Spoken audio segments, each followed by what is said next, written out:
Merci.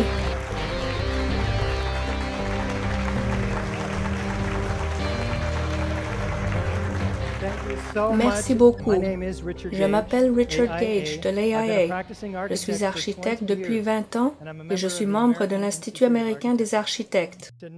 Ce soir, nous vous présentons la vérité technique, la preuve d'une démolition contrôlée lors de l'effondrement des 3 tours du World Trade Center le 11 septembre, les tours jumelles emblématiques et le mystérieux bâtiment 7. Voici une démolition contrôlée. Concentrons-nous d'abord sur ce type de destruction. Nous avons des centaines d'exemples à travers le pays à mettre en comparaison, car c'est la méthode la plus employée pour démolir des tours. Voilà à quoi ressemble une tour lorsqu'elle est démolie par des explosifs. Voyons les particularités d'une démolition contrôlée. D'abord, nous avons un déclenchement soudain de destruction à la base de la structure.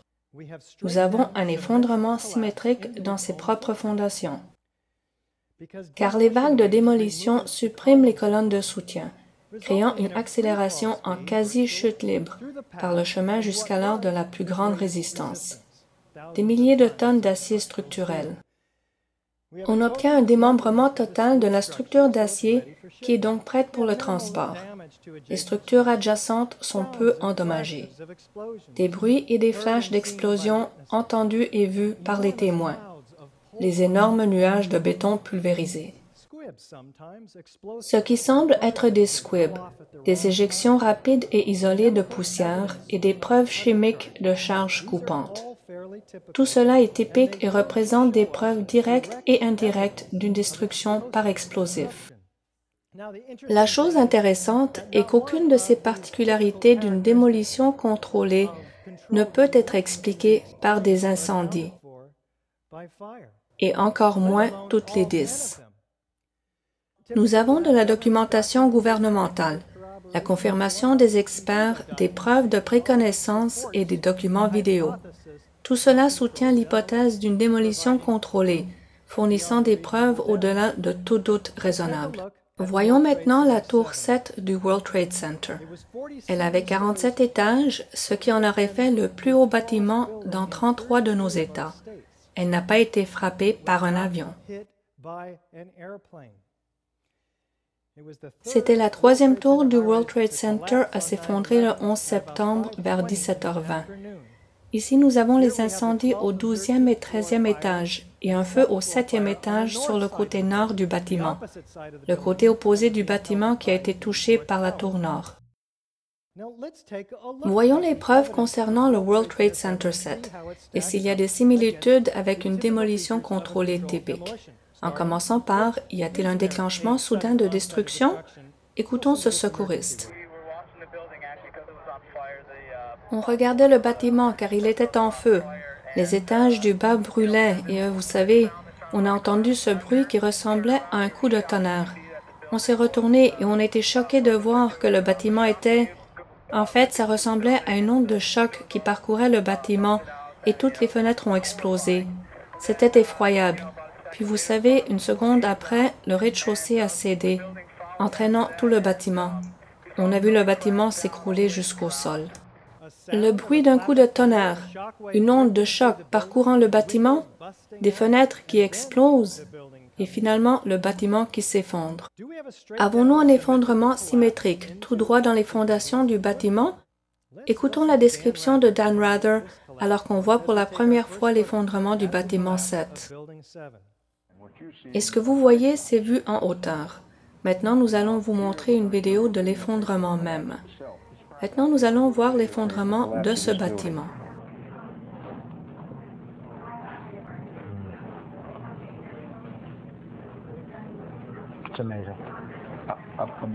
C'est surprenant, incroyable, choisissez. Pour la 3e fois aujourd'hui, ça évoque ces images qu'on a trop vues à la télé, quand un bâtiment a été délibérément détruit par de la dynamite bien placée pour le faire descendre. Comparons-le, côte à côte, avec une démolition contrôlée connue ici à droite. Le bâtiment est-il tombé dans ses propres fondations? Plutôt oui. Avons-nous des vagues de démolition? Comment cela a supprimé les colonnes de soutien? Voici le plan d'étage du bâtiment 7. Or, pour amener en souplesse et symétriquement un bâtiment dans ses propres fondations, sans tomber à côté, il faut enlever les colonnes centrales, car ce que l'on veut, c'est amener l'extérieur du bâtiment sur lui-même. Cela implique un haut degré de précision qu'un incendie ne peut atteindre. Avons-nous un effondrement avec une accélération de chute libre par le chemin de la plus grande résistance? Vous pouvez voir seconde par seconde le bâtiment prendre de l'élan en tombant. Vous pouvez tracer la distance de chute sur un graphique de temps, et cela correspond presque parfaitement à la courbe de la chute libre. Qu'est-ce que cela signifie? Que les colonnes ont dû être supprimées essentiellement en même temps, à chaque étage, dans un temps synchronisé, afin que le bâtiment ne rencontre quasiment aucune résistance dans sa course vers le bas. Avons-nous un démantèlement de la structure d'acier? On avait un gratte-ciel de 47 étages compressé à 4 étages. Y a-t-il des bruits d'explosion? Qu'en dit Kevin McPadden? C'était baboum et vous sentiez un grondement dans le sol, à tel point que vous vouliez vous agripper à quelque chose. Ça, pour moi, je savais que c'était une explosion. Je n'ai eu aucun doute.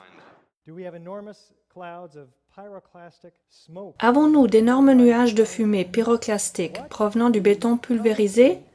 Regardez le béton projeté en l'air et retombant dans toutes les rues, dans toutes les directions, à 56 km/h. Y a-t-il des flaques de métal en fusion? Commençons par la tour sud maintenant. Cette section s'applique aux tours jumelles du World Trade Center et au bâtiment 7. Le NIST nous dit que cette substance doit être de l'aluminium fondu provenant de l'avion. Mais de l'aluminium fondu ressemble à de l'aluminium fondu. C'est argenté. Ça ne luit pas à la lumière du jour. Que disent les secouristes et les entrepreneurs de démolition à propos de métal fondu? On a vu des flaques d'acier littéralement fondues, du métal des poutrelles totalement fondues. Ça ruisselait du métal fondu. L'acier coulait par flot en fusion. Ils ont trouvé de l'acier fondu.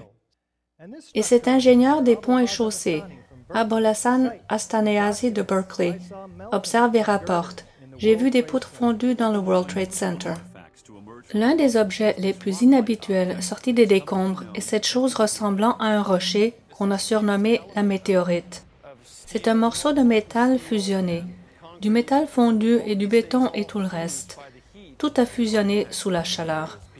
Les architectes, ingénieurs, les gens qui travaillent l'acier, les soudeurs n'ont jamais vu un tel niveau de destruction et un tel niveau de déformation dans leur vie. Quel est le problème au juste? Igor dit que les incendies de bureaux atteignent les 650 degrés Celsius. Le NIST parle de 980 degrés, sans pour autant fournir la moindre preuve que les incendies dans les bureaux aient atteint une telle température. L'acier structurel ne commence même pas à fondre avant 1480 degrés ou presque. Il manque entre 500 et 1000 degrés Celsius, l'énergie de la chaleur nécessaire pour produire ce résultat. D'où vient-elle? Nous allons étudier un suspect, la termite, qui atteint une température de 2480 degrés Celsius. Écoutons John Gross, l'ingénieur en chef du NIST, qui nous donne son point de vue sur le métal en fusion. Revenons d'abord sur votre proposition disant qu'il y avait une flaque d'acier en fusion. Je ne connais absolument personne, aucun témoin qui en ait parlé, personne qui n'ait produit cela. Vous étiez en dessous et vous voyez de l'acier fondu. De l'acier fondu s'écoulant des rainures, comme si vous étiez dans une fonderie. Comme la lave d'un volcan. Aucun témoin qui en ait parlé. Les poutrelles avaient vraiment fondu là où était l'acier en fusion. Aucun témoin qui en ait parlé. Le sous-sol était toujours si chaud que le métal fondu goûtait sur les parois. Aucun témoin qui en ait parlé. Le morceau de métal qui s'étalait était du métal fondu. Aucun témoin qui en ait parlé. J'ai carrément vu des flaques d'acier. Personne ne les a produits. C'est un élément d'acier fondu. De l'acier fondu. Personne ne les a produits. Personne ne les a produits. Personne ne les a produits. Les photos de la NASA, les images thermiques montrent ces températures. Quel est le problème ici? Quelqu'un est en train de mentir. Je vous laisse tirer vos propres conclusions. Qu'en est-il des preuves chimiques? Qu'est-ce qui a produit tout ce métal fondu et qu'est-ce qu'est la thermite? La thermite. La thermite est un produit incendiaire utilisé par les militaires. La thermite est un composé d'oxyde de fer et d'aluminium qui, une fois enflammé, produit une réaction de chaleur extrême, créant de l'acier fondu. En seulement 2 secondes, la thermite peut atteindre plus de 2480 degrés Celsius, suffisant pour liquéfier l'acier. Le Dr Stephen Jones a fait des analyses chimiques sur le métal en fusion. On lui a envoyé un échantillon de ce morceau de 23 kg de métal qui avait fondu, provenant de l'une de ces météorites. Il y trouve principalement du fer. On peut donc exclure l'aluminium provenant des avions. Il contient de petites quantités d'aluminium, de soufre et de potassium, et du manganèse et de la fluorine en abondance. La manganèse provient du potassium permanganate, habituellement utilisé comme oxydant dans la thermite. La fluorine est aussi utilisée dans la thermite de type sol-gel. Cela semble donc être la marque de la thermite. Les explosifs gel sont de la superthermite, de toutes petites particules d'aluminium dans de l'oxyde de fer dans le sol-gel. Ils peuvent être moulés comme de l'argile. Les laboratoires Lawrence Livermore ont fait des recherches sur cela. Si le sol-gel avait été employé, il aurait laissé une signature vraiment unique, 1,3-diphénylpropane. En effet, le EPA a trouvé une molécule dans ses études toxicologiques à un niveau qui éclipsait toutes les autres, 1,3-diphénylpropane. Eric Schwartz dit « Nous ne l'avons observé dans aucun autre échantillon qu'on ait analysé ».